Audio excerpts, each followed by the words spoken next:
What's up, Lost Boys? Here we are for our Week 11 fantasy recap video. But before we get into it, click that subscribe button. Give me a thumbs up. Let's get right into it. Woo! We had a crazy week in fantasy. I've been looking forward to the week. We've kind of been a mundane, going through the motions type of year. We've had a close league, but the games haven't really been super close. This week, that changed. We had some nail biters, some big fantasy implications. So let's go right in. First game we're going to talk about was ridiculous. Uh, there was two really close games. I'm going to start with this one because it included our first place team. We had Jace facing Roman. Now Jace has been a juggernaut all year. He did lose last week, but he still has the most points in the league. I thought he was going to roll again this week. He got Achane back. Gaming, just fast forward because we're going down to Monday Night Football. Jace has Jalen Hurts. He's down by 22 points. Something along the line. I don't even know what he was down by. He ends up losing by 1 point. Losing by 1 point. Jalen Hurts couldn't get him the thing. If the Chiefs would have caught that fucking touchdown, Marquez Valdez scaling, Hurts would have got the ball back, at least tried to score, would have got him that extra point. uh, Roman gets a huge victory here. Roman moves to 5-6 to keep his season slimly alive. Jace falls to 7-4. Just a couple weeks ago, he was 7-2. He's lost two in a row. Jace is still in the driver's seat. He's in second place because his points are so much higher than everyone else.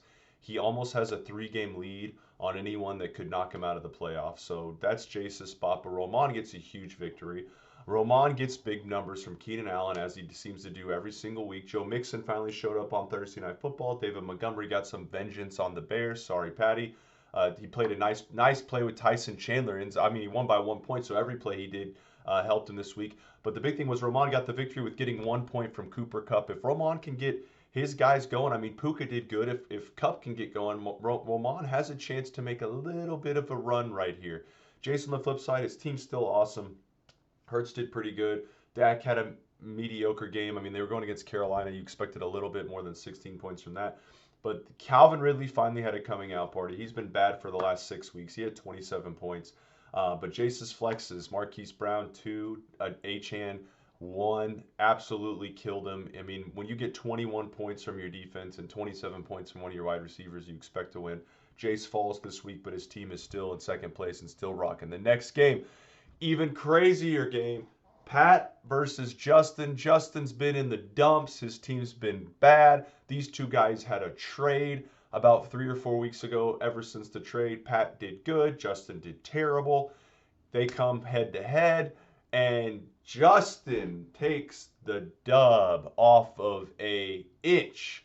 And the reason I said inch, in case you guys weren't watching the game, fourth quarter, Jalen Hurts, deep bomb, Devontae Smith, Patty had him, goes down at the inch line. If that would have been in the end zone, Pat wins by 1.5 points. He unfortunately goes down on the inch line. They do the tush push. Pat doesn't get the points. Smith did pretty well. He got him 100, or he got him 13 points. It was just this close, and the crazy thing was Pat needed this victory. Justin is he's one of the victories you count as a checkmark win. I mean, Justin's team's pretty shitty. He, especially after the Thursday night, or after, the Thursday night game, Joe Burrow gets hurt. I mean, Justin started Joe Burrow and C.J. Stroud, left Josh Allen on his bench. Josh Allen goes off. Burrow gets hurt. Stroud has one of his worst games of the year.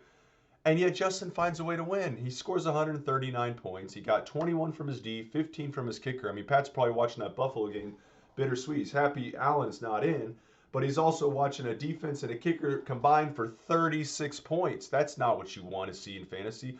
The rest of Justin's team, they pretty much took dumps. Mostert 9, Connor 7, Myers. I mean, like I said, Pacheco should have had many more points. The Chiefs just didn't feed him, but Pat's watching that game, and it's up and down, up and down. Pacheco has the good first half. Smith came this close, though. Pat, on the other hand, he got 32 points from Lawrence, his best game of the year, and he goes down. Jones gets hurt during the game. Etienne has a bad game. It was just frustrating for Patty. I can see it, and he needed it because he falls to 5-6, which puts him down 2 games out now of the playoffs. Our league is finally starting to slim out a little bit. We'll get into that a little bit more once we talk about the games. But Pat needed this game. Brutal loss. Next game, we're going to go with our game of the week from last week. It was a battle of two playoff contenders, Josh versus Tim.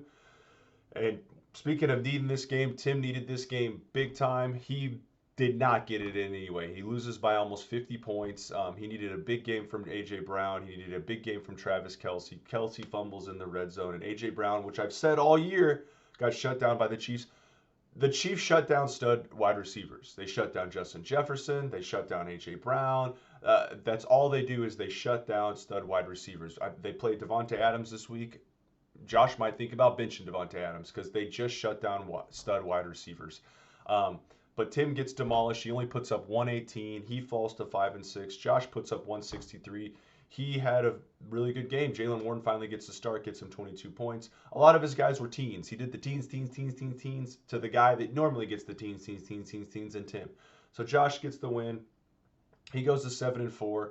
He now is 3-4 in the 7 games without Justin Jefferson. Who knows when this guy's going to come back? When he finally does come back, Josh's team's going to look pretty strong. Kyler Murray's back, taking the spot of Kirk Cousins, and Kyler gets him. Seems to be kind of old Kyler, running a little bit, doing a thing. He somehow looks like he has a bad game. You turn around, he has 20-something points. So Josh's team is slowly creeping back up there. He's right behind Jason, Cass, and Ryan's team is right there as well. So the playoff guys are right above there. But Tim really needed this victory. He could not get it. Next, we're going to go the two slaughters. First one, we're going to go Cass, our new first place team. With Jace losing, Cass moves up. He's 8-3. Cass is rolling. He gets, his team's good. His quarterbacks, when Jordan Love plays good, when Cass's second quarterback in general plays good, he's almost impossible to beat. Gus Edwards has like 9,000 rushing touchdowns in the last 5 weeks. I don't know how the hell he's doing it. But that's all Baltimore's doing is running the ball. Lamar Jackson's getting nothing. He also has the best player in fantasy. That always helps in Christian McCaffrey. And he has the best wide receiver in fantasy over the last 5 weeks in CeeDee Lamb. So Cass is crushing it right now. If he can get anything from his flex positions in any of these weeks, he's almost unbeatable. On the flip side, Denny, he tried to make a run in the middle of the season. Unfortunately, he falls to 4-7. If he would have won this week, he would have still had some hope. But because his point total is so low, because he's 3 games out mathematically, that's almost 4 games. That means he has to make up almost 4 games, and we only have 5 games remaining. Denny's pretty much eliminated, but he's still going to keep putting up fights.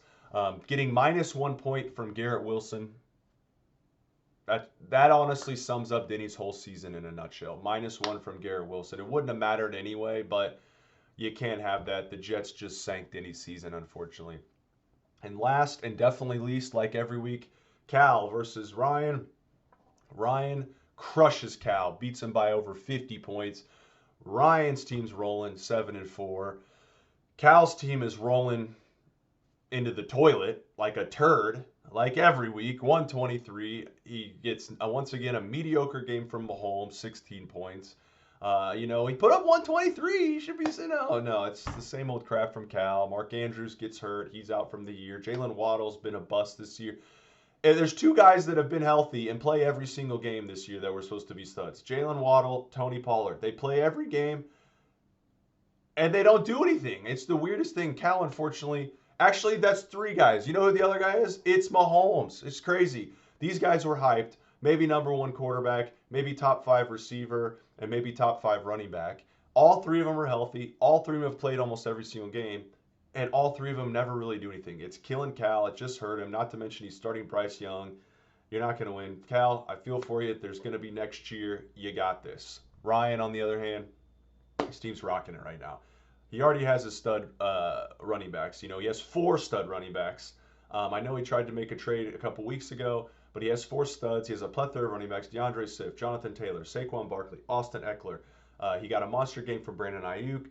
He's got maybe the sleeper hit of the year, draft pick of the year in Tank Dell. He seems to be best friends with C.J. Stroud. He's a top 10 wide receiver going forward, which is crazy to say. And that's what Ryan needed. Tank Dell in there with those. He was weak at wide receiver after the draft because he stacked running backs. Now he has Tank Dell to help him out. So Ryan's team's looking really, really good. Ayuk, whenever they play well, is looking like a stud wide receiver. If he can just get Fields and Wilson to do good for him, if Fields gets to running the ball, and Wilson doesn't do a lot, but he's not throwing the picks. Ryan's team's scary. He looks like he's going to be in the playoffs again this year, just like last year. We have our 2 Super Bowl contenders from last year, co-champions from last year in the playoffs. They might be on a collision course again for a rematch. We'll see if Cass and Jace or someone else in the league can go on a run to stop that. We're going to go look at the standings. Like I said, Cass at 8-3, sitting alone at first place. Jace at 7-4. Ryan at 7-4. Josh at 7-4. All separated by points. Jace is clearly above all of those guys. He's 130 points ahead of Ryan. Almost 200 points ahead of Josh. Jace is clearly set. Because of his point total, I think he's almost guaranteed unless he goes on a massive losing streak. Then at 5-6, 5-6, 5-6, you have Learning Computer, you have Tim, and you have Patty.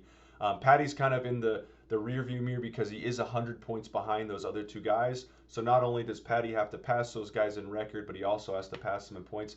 Those three guys are 2 games behind Josh and Ryan and Jace.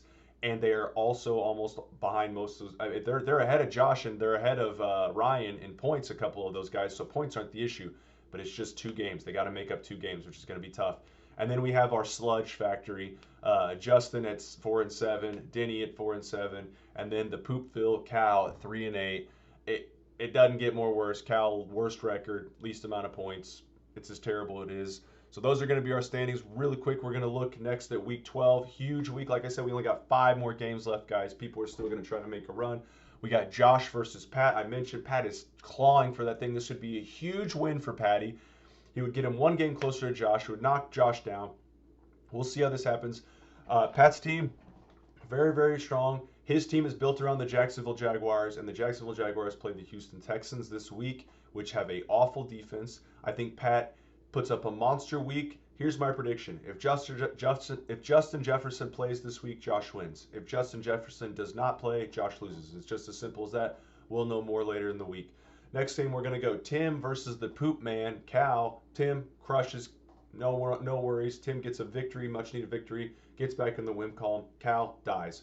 Next, Denny versus Justin. Another sludge factory, shit everywhere, diarrhea particles in the air, terrible game. 2, 4, and 7 guys. Someone's got to win this one.